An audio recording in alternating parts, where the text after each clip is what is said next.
If you're looking for a luxury plug-in hybrid SUV, you have a few choices. There's the BMW X5 45e, the Volvo XC90 T8 Recharge, which, by the way, I actually did a comparison review of those two. You can check it out up here. And there's also the Porsche Cayenne E Hybrid. This Lincoln Aviator is the latest to join that list, and well, how does it compare against its European counterparts? Let's go for a drive and find out.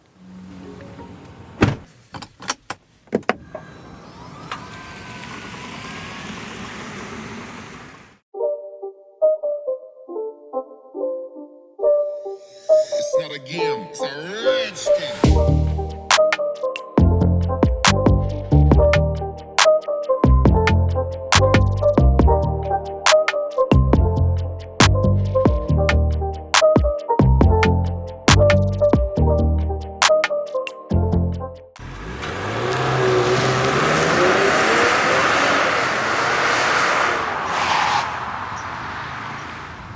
So what's under the hood of this Lincoln Aviator plug-in hybrid?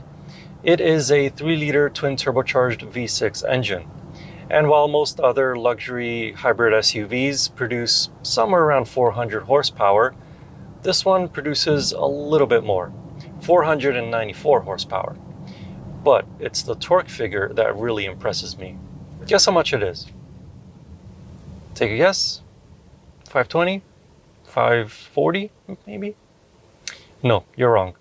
630 pound-feet of torque. Yes, 630. That's more than what you get in a Mercedes AMG SUV. And you get that in a Lincoln. Who knew? But while this Lincoln Aviator has more power than a third world country, the 0 to 100 kilometer an hour time is not that impressive. I mean, don't get me wrong, it still is impressive. It's around 5 seconds, but the BMW X5 45e and the Volvo XC90 T8 Recharge can also do it in around 5 seconds. And those SUVs have less power.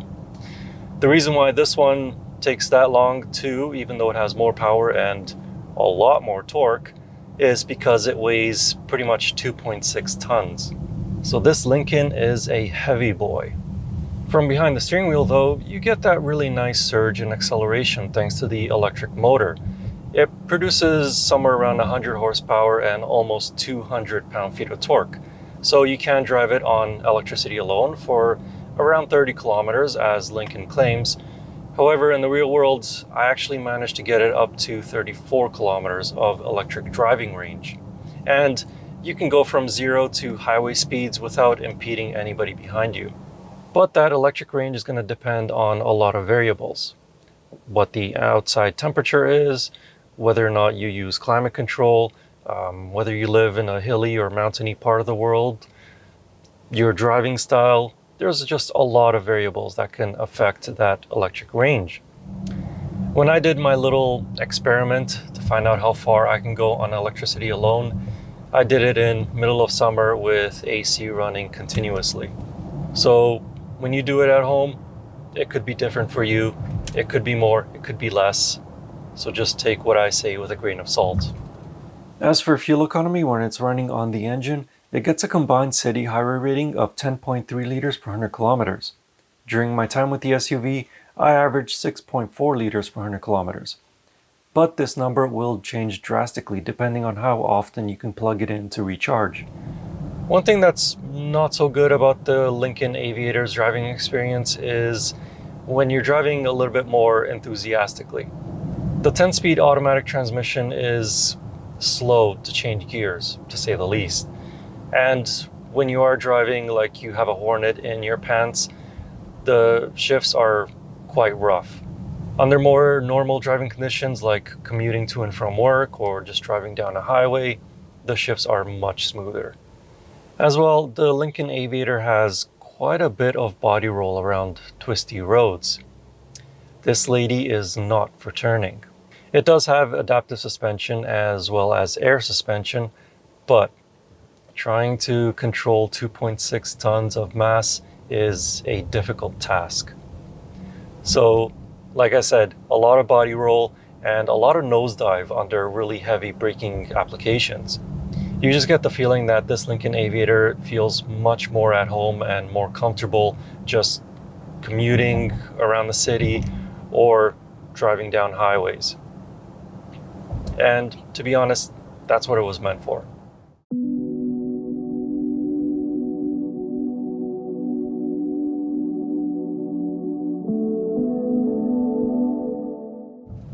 Driving the Lincoln Aviator on city streets is probably the most comfortable that you will ever be, for this price point, of course. It's not a Rolls-Royce. So what I mean by that is, like I said earlier, it does have adaptive suspension as well as air suspension, but it also has a little camera up here in the windshield which scans the road ahead for bumps. Once it sees them, it automatically adjusts the suspension so that it can really absorb those bumps and you don't feel it inside the cabin. Now, I'm not saying that this Aviator drives over bumps like a hover van, for example, because you will still feel the bumps. It's just that you won't feel them as bad as you would in, say, a Mercedes GLE, for example. So for this price point, the ride in this Aviator is fantastic. It's also really quiet in here when the engine is not running. You do hear a little bit of road noise from the tires at highway speeds, but for the most part, it's really quiet and you can comfortably have a conversation with your passengers without having to raise your voice. But when the engine does kick in, you do hear it a bit more than you would expect in a luxury vehicle. By the way, that transition from electric to the gasoline engine is really smooth. However, when you're accelerating when using the engine, it is noisy and unfortunately it's not a good sounding engine. When it's cruising though, it's nice and quiet, so that's good. But under really hard acceleration, it's noisy and yeah, it doesn't sound good. Basically, the whole moral of this review is be smooth with the Lincoln Aviator and then it'll be quiet. So what about interior space then? Well, in terms of legroom, it's perfectly fine for my 6'4" stature. I got no issues there. Headroom is also okay, but it is less than what you would find in the BMW or the Volvo, for example. As for the seats, they are the 30-way perfect position seats. That's what Lincoln calls them. And yes, they do have 30 different ways of adjusting them. So in theory, every single body type should find a comfortable seating position. In reality though, I'm comfortable, yes, but I don't feel like I am 100% comfortable.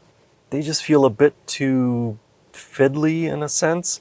Like it's almost that close from being perfect, but I just cannot find that position to be, like I said, 100% perfect. But when you're in the Lincoln showroom, try them out. Try a car that has these 30 ways as well as another one that has the standard seats and see which one is better for your type, or your body type, I should say. And also these seats, they are heated, ventilated, and massaging. The massaging feature I really like. As for the interior design of this Lincoln Aviator, it looks pretty much the same as its bigger brother, the Navigator. Same 10.1-inch touchscreen with Sync 3 infotainment system, not Sync 4 unfortunately. Same button arrangement for the gear selector, same climate control settings, and they are buttons and knobs. So Lincoln hasn't gone the route of, let's say, Hyundai and made it all touch-sensitive controls. And you have the drive mode selector right here in the center, as well as cup holders, and wireless charging is inside the armrest, or center console, I should say. In front of me is a fully digital display, as well as a pretty nicely sized head-up display. And as for the steering wheel, it is nicely covered in soft leather, and the buttons are only illuminated when you need them.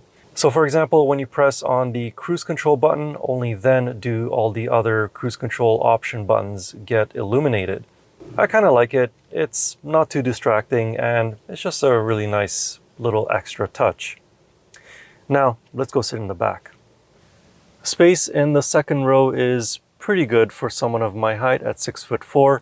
Legroom is pretty good behind my driving position, and headroom is also okay. Hair isn't brushing up against it, but For some, it may feel a little bit claustrophobic with the black headliner and the fact that the roofline is so low. As for the seats, they are obviously captain's chairs. You can get a large center console in here if you want, as well as bench seats. But as for these captain's chairs, they are not powered like the GLS 63 that I drove a little while back. However, they obviously do move forwards and backwards and as well recline. They are heated and ventilated, but unfortunately not massaging. Would have been a nice feature, but hey, can't have everything. For the climate controls, you get a little touchscreen here, so you can adjust the climate, the heating and ventilating of the seats, as well as the audio. And as well, you have peasant blockers, sunshades. Anyway, let's go sit in the third row. Getting into the back is pretty easy. There's a little button up here, slides the seat forward. Pass-through is not that big though, but hey, it works. And when you move the seat back, all the way back, legroom for an adult like myself is a little on the tight side, but not as bad as some other 3-row SUVs. Headroom, my hair is brushing up against the headliner. As well, this bench, it's quite hard to be honest. I definitely don't want to be here for very long. Apart from that, well, you got cup holders, you got vents. Oh, and by the way, speaking of the vents, this actually has a 4-zone climate control. So 2 zones in the front, separate zone in the middle, and a separate zone for the third row. Pretty cool. Anyway, let's get out of here. Behind all rows of seats is 519 liters of cargo volume. With the third row seats folded via electronic buttons in the trunk, you'll have 1,183 liters of cargo space. And with all seats folded, there is 2,200 liters of cargo volume.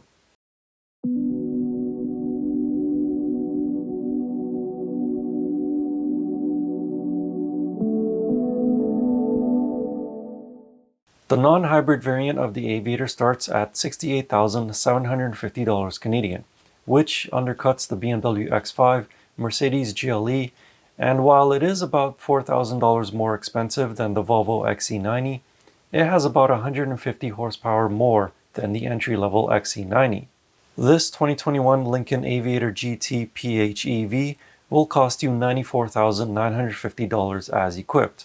It is a lot of money, but it's still less than the similarly equipped European counterparts.